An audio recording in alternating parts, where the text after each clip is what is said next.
할렐루야. 하나님의 은혜가 교회 위에 또 여러분 위에 충만하시기를 주의 이름으로 축복합니다. 9월 첫 주일입니다. 오늘 에베소서 2장 11절과 22절의 말씀으로 화평의 주님이다라는 제목으로 함께 은혜를 나누고자 합니다. 사도 바울이 로마서 5장 1절에 우리가 믿음으로 의롭다 하심을 받았으니 우리 주 예수 그리스도로 말미암아 하나님과 화평을 누리자라고 말씀했습니다. 그리스도 안에 온전한 백성은 믿음으로 의의 화평을 누리게 하시고 또한 함께 하신 여호와 하나님을 믿습니다. 그 화평의 주님이 오늘 예배하는 여러분 한 사람 한 사람에게 염려와 근심이 사라지고 주님과 동행하는 평화의 삶이 될 수 있기를 주의 이름으로 기원합니다. 우리 옆 사람과 한번 인사하겠습니다. 주님 안에 화평을 누리세요. 인사하겠습니다. 주님 안에 화평을 누리시기 바랍니다. 아멘. 에베소서는 사도 바울의 교회관을 잘 보여주고 있는 대표적인 서신입니다. 이 서신에서 사도 바울은 교회의 몸을 그리스도의 몸이다라고 비유로 말씀하고 있습니다. 교회는 그리스도의 몸이며 그리스도는 교회의 몸입니다. 그리고 성도는 그 몸의 지체들이다라고 말하고 있습니다. 저는 이 비유가 교회를 가장 적절하게 잘 표현하고 있는 것 같습니다. 하나님이 교회를 세우셨고 그의 머리가 되신 분이 예수 그리스도이시고 성도 한 사람 한 사람은 교회의 지체가 되고 하나님 안에 거하게 되어 있습니다. 몸은 모든 영광과 고난을 함께 한다라고 말하고 있습니다. 어떤 지체가 아프면은요, 온몸이 아프게 마련이고 어떤 지체가 좋은 일이 생기면은 온몸이 영광을 받고 기쁘게 되어 있습니다. 마찬가지로 교회도 고난과 영광을 함께 해야 됩니다. 몸이 분쟁 없이 서로 도와가며 격려하며 사랑하듯이 교회도 모든 지체들이 서로 돌보고 격려하고 사랑하는 공동체가 되어야 될 줄로 믿습니다. 이런 모습을 보여야 될 교회가 세상과 똑같은 모습을 보인다고 할 때 교회는 절대로 바른 교회, 건강한 교회가 될 수 없습니다. 오늘 우리는 하나님이 원하시고 바라시는 교회가 되기 위하여 교회에서 나타나고 있는 세상적인 모습들을 제거하고 어떻게든지 세상과 다른 하나님이 기뻐하시는 교회를 세워가는 아름다운 우리 목포 순성교회가 될 수 있기를 주의 이름으로 기원합니다. 사도 바울은 오늘 본문 11절에 뭐라고 말합니까? 그러므로 생각하라라고 말합니다. 이는 하나님께서 큰 은혜와 복을 베풀어 주셨는가를 생각하라는 겁니다. 그리고 예수님을 생각하라는 것이죠. 유대인과 이방인을 하나가 되게 하시고 하나님과 우리를 화목하게 하시기 위하여 이 땅에 오시어 피를 흘려주시는 예수님을 생각하라는 것입니다. 사랑하는 여러분, 오늘 예배하는 여러분 한 사람 한 사람이 하나님을 생각하고 나를 위해서 십자가에 지시는 예수 그리스도를 생각하고 교회를 생각하고 성도들을 생각하는 우리 믿음의 형제 자매들이 다 되시기를 주의 이름으로 기원합니다. 우리가 자신이 이방인이고 허물과 죄로 죽었던 우리가 하나님으로부터 선택받아 선민이 되었고 하나님의 은혜로 의로운 자가 되었습니다. 우리는 하나님의 은혜를 생각하고 감사하는 삶을 사셔야 되고 이웃을 용서하고 화목하는 삶을 사셔야 됩니다. 또한 하나님의 은혜를 잊지 않고 주어진 귀한 사명에 충성하며 삶을 사셔야 됩니다. 하나님과의 관계를 끊임없이 점검하면서 은혜를 잊지 말고 우리 생명 다하도록 부름에 합당한 삶을 살아가는 우리 모두가 되시기를 바라겠습니다. 오늘 화평의 주님과 함께하사 그 화평의 주님이 오늘 예수 그리스도의 피로 이룬 화평이 어떤 삶인지 함께 깨닫기를 원합니다. 유대인과 이방인을 하나가 되게 하시고 하나님과 우리를 화목하게 역사하시는 피의 역사를 통해서 가능하다라고 말씀하시는데 그리스도의 이 피는 우리의 죄를 씻어준다라고 말하고 있습니다. 베드로전서 1장 18절과 19절 말씀해 보니까 너희가 알거니와 너희 조상이 물려준 헛된 행실에서 대속함을 받은 것은 은이나 금같이 없어질 것으로 된 것이 아니요 오직 흠없고 점없는 어린 양 같은 그리스도의 보배로운 피로 된 것이다 라고 말했습니다. 우리의 과거와 우리의 현재와 우리의 미래의 모든 죄를 씻어주실 보혈의 능력만이 죄를 씻기에 우리를 정죄할 누구도 없다라고 말하고 있습니다. 그래서 우리는 믿음으로 의롭다 하심을 받았습니다. 믿음으로 의롭다 하심을 받은 우리가 하나님과 화평을 누릴 수가 있다라고 로마서 5장 1절은 말하고 있고, 요한일서 1장 7절은 우리의 삶을 깨끗하게 하실 수 있다라고 말하고 있습니다. 그가 빛 가운데 계신 것 같이 우리도 빛 가운데 행하면은 우리가 서로 사귐이 있고 그 아들 예수의 피가 우리를 모든 죄에서 깨끗하게 하실 것이다. 매일 우리가 기도하고 매 주마다 예배할 때마다 요한일서 1장 7절의 말씀을 참회 기도를 드리고 우리가 함께 묵상했던 말씀입니다. 예수의 피가 오늘 예배하는 우리 모든 한 사람 한 사람의 죄를 깨끗하게 하시고 우리의 모든 죄가 휘어져 하나님이 기뻐하시는 의로운 삶으로 살아갈 수 있기를 주의 이름으로 축복합니다. 이 피를 통하여 사단을 대적할 수 있습니다. 사단은 대화의 상대가 아니라 대적의 상대입니다. 예수님의 피를 찬양하며 물리쳐야 됩니다. 그래서 기독교를 가리켜서 피의 종교다라고 말하는데요. 피를 존중히 여겨야 합니다. 육체의 생명은 피에 있을 뿐만이 아니라 피는 죄를 속하는 유일한 수단이 됩니다. 그리스도의 피를 통하여 죄로부터 자유함을 받았으니 우리는 말씀에 순종하며 깨끗한 삶을 살아갈 때 성령의 인도하심에 순종하며 능력 있는 삶을 살아갈 수가 있습니다. 오늘 본문의 13절과 14절 말씀에 보면은 이제는 전에 멀리 있던 너희가 그리스도 예수 안에서 그리스도의 피로 가까워졌으니 이는 우리의 화평이신지라.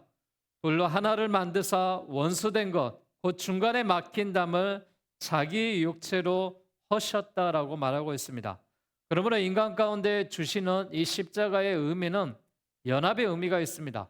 이 연합의 의미는 하나됨의 의미가 있고요. 하나님과 원수된 우리가 하나로 만드신 이 십자가의 은혜로 거기서만 머무는 것이 아니라 예수님을 믿는 모든 이들에게 남녀노소 빈부귀천을 떠나서 나이와 인종과 학연, 지연을 뛰어넘어 하나님을 아버지로 믿는 한 가족으로 만드셨다는 사실입니다. 우리는 이 연합이라는 십자가의 의미를 알게 되면서 관계 가운데 가장 나쁜 것이 분열임을 알 수가 있습니다. 여러분, 분열을 일으키는 원인이 무엇일까요? 자기의 이기적인 행동 때문에 분열이 일어날 수밖에 없습니다. 십자가상에서 마귀의 권세와 계계를 멸하신 것인데 만일 십자가를 믿는다고 하는 그 사람이 공동체를 분열시키고 있다면, 공동체를 분열시켜 서로 미워하고 싸우게 만든다면 그것은 다시금 예수님을 십자가에 못 박는 꼴이 될 것입니다. 사랑하는 여러분, 우리는 먼저 우리의 삶 가운데 가정에서 화평을 이루셔야 됩니다. 그리고 직장과 사업터에서 화평을 누리셔야 됩니다. 우리가 만나는 많은 사람들에게 화평의 모습으로 살아가셔야 됩니다. 그러기 위해서 우리가 이기적인 생각들을 버리셔야 되고 우리의 잘못된 생각들을 십자가에 다 못 박으셔야 됩니다. 십자가상에서 마귀의 권세와 괴계를 멸하신 것인데 만약 우리가 십자가를 믿는다면 그 사람이 공동체를 분열시키시면 안 됩니다. 공동체의 화합을 이루고 서로가 희생하고 헌신하는 모습으로 우리가 살아가는 가정과 직장과 사업이 아름다운 터전으로 만들어 가야 될 줄로 믿습니다. 사랑하는 여러분, 하나님께서 당신의 독생자 위아들을 죽이신 이유가 무엇이겠습니까? 우리가 하나 되기 위해서 당신의 예수 그리스도를 십자가에 죽으셨습니다. 하나 된다는 것은 내 삶에 내 뜻을 주장하는 것이 아니라 상대간의 삶을 존중해 주는 것입니다.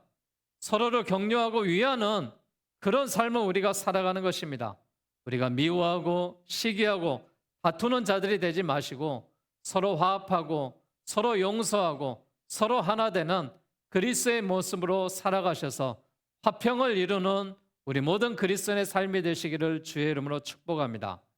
우리가 어디에서 평안을 얻어야 될까요? 저는 서로 간의 관계 속에서 평안을 얻어야 된다라고 생각합니다. 오늘 17절 말씀을 보시면은 또 오셔서 먼 데 있는 너희에게 평안을 전하시고 가까운 데 있는 자들에게 평안을 전하셨다라고 말합니다. 이 평안은 가장 가까운 사람에게 먼저 전하는 것입니다. 하나가 됨으로 나타내는 증거가 평안이겠죠. 예수님은 여러 차례 걸쳐서 평안에 관한 메시지를 제자들에게 전하셨습니다. 대표적인 말씀이 요한복음 14장 27절에 평안을 너희에게 끼치노니 곧 나의 평안을 너희에게 주노라. 내가 너희에게 주는 것은 세상이 주는 것과 같이 아니하니라. 너희는 마음에 근심하지도 말고 두려워하지도 말라라고 말했습니다. 사랑하는 여러분, 마음의 근심과 두려움을 쫓아내는 것은 주의 평안을 영접할 때 우리의 마음과 두려움을 떠나보게 될 줄로 믿습니다. 여러분, 우리가 문제가 생길 때 하나님 앞에 기도합니다. 그리고 중보의 기도를 부탁합니다. 내가 이런 문제가 생겼다고, 이런 어려움이 있다고, 우리의 자녀가, 우리의 부모가, 내 자신의 이런 어려움이 생겼다고 여러분 기도하고 우리가 그를 위해서 간절히 중보하고 기도합니다. 그러나 여러분, 우리가 문제가 해결되고 나면은 우리의 삶의 태도가 어떻게 해야 되겠습니까? 우리의 삶의 태도가 감사와 영광으로 다시금 하나님을 찬양하고 표현하는 그리스도인이 되어야 되지 않겠습니까? 사랑하는 여러분, 전 여러분들이 은혜를 잊어버리는 그런 사람이 되지 않기를 주의 이름으로 부탁드립니다. 하나님 앞에 기도를 부탁하고 하나님 앞에 기도의 응답을 받았다면 우리가 감사하는 삶을 살아가야 되지 않겠습니까? 우리가 그에 합당한 삶을 살아야지만이 하나님이 그 감사를 더 유지하며 살아가게 하시지 않겠습니까? 요한복음 16장 33절은 이것을 너희에게 이르는 것은 너희로 내 안에서 평안을 누리게 하려 함이라. 세상에서는 너희가 환난을 당하나 담대하라. 내가 세상을 이기었노라라고 말했습니다. 예수님이 말씀하시는 이것은 앞으로 있을 십자가의 부활과 더 나아가 천국에 관한 예언을 말하고 있습니다. 사랑하는 여러분, 우리가 어디에서 평안을 누릴 수가 있습니까? 주님 안에 거하셔야 평안을 누릴 수 있습니다. 십자가 아래 절대적인 평안이 있습니다. 진정한 평안은 예수 안에 있다는 사실을 믿으시기를 바라겠습니다. 예수님이 말씀하시는 평안은 구약의 샬롬과 같은 의미로 상대적인 평안이 아니라 절대적인 평안을 의미하고 있습니다. 하나님을 떠난 죄인이, 인간이 결코 스스로 평안할 수 없다라는 것이죠. 이미 우리는 불안과 두려움과 염려와 걱정의 삶을 살아가고 있습니다. 우리의 죄성이 있기 때문에 그렇습니다. 어찌 인간의 노력과 의지의 방법으로 인해서 평안해질 수가 있겠습니까? 우리가 노력으로 평안해지는 것이 아니라 우리의 마음에 하나님의 영이 들어오셔야 우리의 마음이 평안을 얻고 우리의 악한 영을 물리치고 우리의 모든 문제가 해결된다는 역사가 있습니다. 개인뿐만이 아니라 관계 가운데서도 마찬가지죠. 여러분의 노력으로 불평했던 관계가 표면적으로 편안한 관계로 일정 기간 바뀔 수가 있습니다. 그러나 그 내면의 근본적인 분노와 시기와 서운함과 섭섭함은 단번에 사라지지 않습니다. 부정적인 마음이 해결되지 않는 이상 바뀌지 않는다라는 말입니다. 그래서 여러분, 우리가 긍정적인 마음이 필요한 것이죠. 개인뿐만이 아닌 관계 가운데서도 십자가가 필요하다는 것입니다. 하나님이 나에게 은혜를 주셔야 내가 그 속에서 은혜를 받고 다른 사람을 정죄하지 않습니다. 화해하시고 화평을 이룰 수가 있습니다. 결국 관계를 깨는 것은 내 안에 악한 마음과 분열의 마음이 들어오기 때문에 그렇죠. 왜 나는 관계 가운데 피스메이커가 아니라 트러블 메이커로 살아갈까? 여러분이 한번 만남 가운데 한번 봐보십시오. 내가 그곳에 가면은 피스메이커가 되는지 트러블 메이커가 되는지 화해자가 되는지 싸운 자가 되는지 여러분 다시 한번 생각해 보셔서 내가 싸우는 자가 된다면은 싸움을 멈추시기를 바라겠습니다. 우리는 어디에 있든지 간에 화평을 이루는 자가 되셔야 됩니다.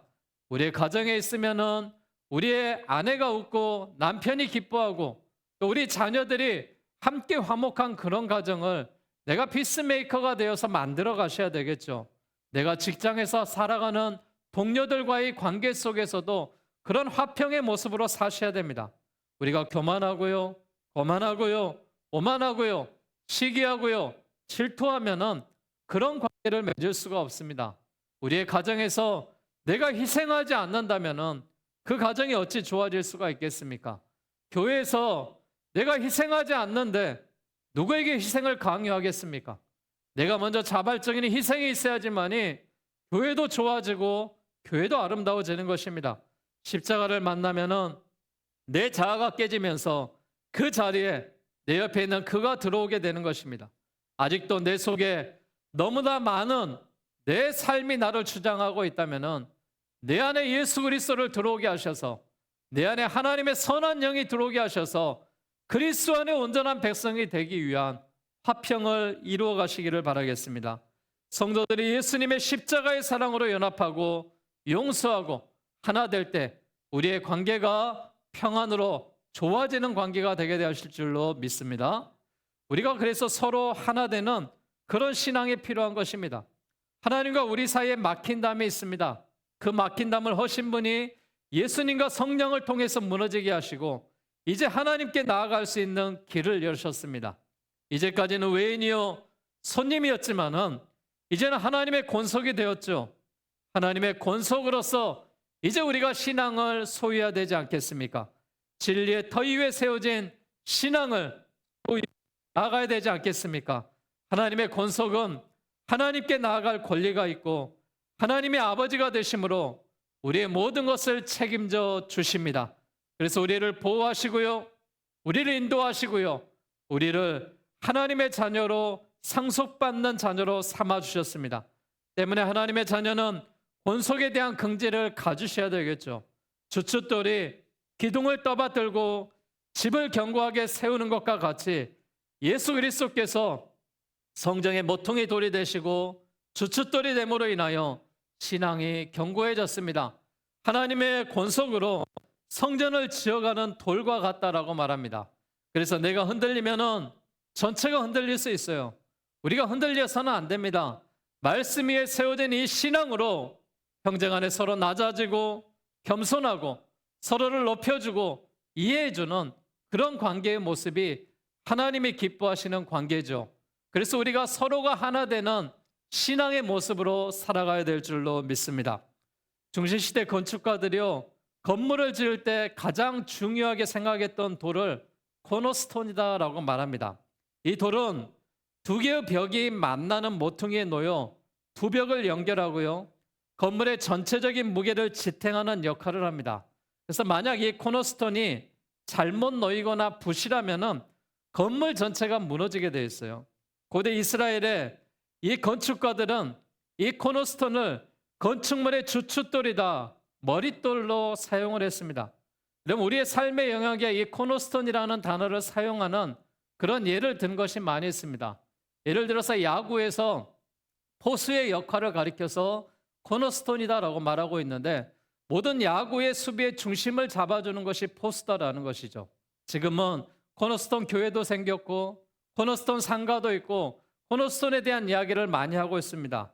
우리의 삶의 영역에 여러분들이 코너스톤이 되셔야 됩니다. 직장에서 갈등이 있는 곳에, 가정의 불화가 있는 곳에, 공동체의 다툼이 있는 곳에 여러분이 나타나서 피스메이커가 되고 코너스톤이 되신다면은 우리의 감정과 노력이 아니라 오직 그리스도께서 모퉁이 돌이 되실 때에만 우리 모든 관계의 벽이 허물어지고 견고한 건물들이 세워질 줄로 믿습니다. 교회는 하나님의 성전입니다. 하나님의 성전은 우리가 서로 연합하여서 우리가 하나 되어 벽돌 한 장 한 장 아무리 좋아도 서로 연결되고 쌓이지 않는다면은 건물을 이룰 수가 없듯이 우리는 완전한 성전이 아니라 자라나는 성전이 되셔야 되고 하나님의 은혜에 보답하는 길은 교회의 성장에 참여하면서 우리가 형제와 연합하고 또한 하나 되는 것이 그토록 중요하게끔 하나님의 성전을 세워가고 여러분의 삶을 세워간다는 것을 잊지 마시기를 바라겠습니다. 우리 교회에서 영적인 기쁨이 있으셔야 됩니다. 교회에 오시면은 믿음의 기쁨이 있으셔야 되고 교회에 오시면은 죄사함과 해방됨의 기쁨이 있으셔야 되고 교회에 오시면은 하나님 앞에 기도한 기도의 응답의 기쁨이 있어야 되지 않겠습니까? 오늘 이 자리에 하나님이 임재하고 계신 줄로 믿습니다. 여러분의 심령 가운데 하나님의 임재가 함께 하신 줄로 믿습니다. 차츰 그리스도에게까지 성장해 나감으로 매일매일 성화의 과정으로 기쁨이 있어야 되겠죠. 사랑하는 여러분, 내 안에 기쁨이 없습니까? 내 안에 웃음이 사라진 적이 오래입니까? 다시 한번 이 기쁨이 회복되고 웃음이 다시 한번 살아날 수 있기를 바랍니다. 오늘 집에 돌아가셔서 가정에 가셔서 내가 너를 보니 참 기쁘다라고 우리 입술에 표현을 할 때 우리의 마음에도 기쁨이 다시 한번 찾아올 줄로 믿습니다. 모든 자를 귀중히 여기고 존중하며 이해하며 사랑함으로 연합을 이루는 서로 하나 되는 그 신앙, 화평의 주님과 평강을 이루어 나가시기를 주의 이름으로 축복합니다. 오늘 결론적으로 말씀드립니다. 사도 바울은요, 십자가 안에서, 믿음 안에서 교회가 세워지기를 선포했습니다.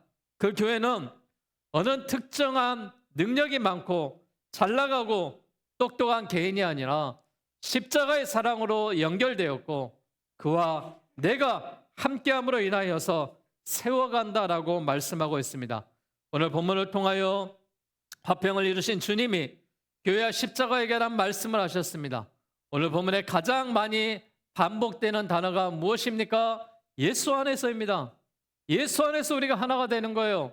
예수 안에서 우리가 화평을 이루는 거예요. 예수 안에서 우리가 함께 동역하고 살아가는 것입니다. 화평을 이루며 기쁨과 소망으로 살아가는 우리 모든 그리스도인들에게 예수 안에서 하나가 되고 화평을 이루어 가시기를 주의 이름으로 축복합니다. 사랑하는 여러분, 교회는 신앙은 각자 도생이 아닙니다. 각계 전투가 아닙니다. 예수 안에서 십자가 안에서 하나를 이루어 가는 것입니다. 각자의 퍼즐이 있습니다. 다 다른 모습의 퍼즐이죠. 혼자 떨어져 있을 때는 아름다운 조각의 그림이 나올 수가 없습니다. 그러나 이 퍼즐이 각자의 위치에서 그 제 역할을 할 때 아름다운 그림의 모습이 나올 수 있지 않겠습니까? 로마서 12장 15절에 즐거워하는 자들과 함께 즐거워하고 우는 자들과 함께 울라라고 말했습니다. 할 수 있거든 너희로서는 서로 모든 사람과 더불어 화목하라라고 말했습니다.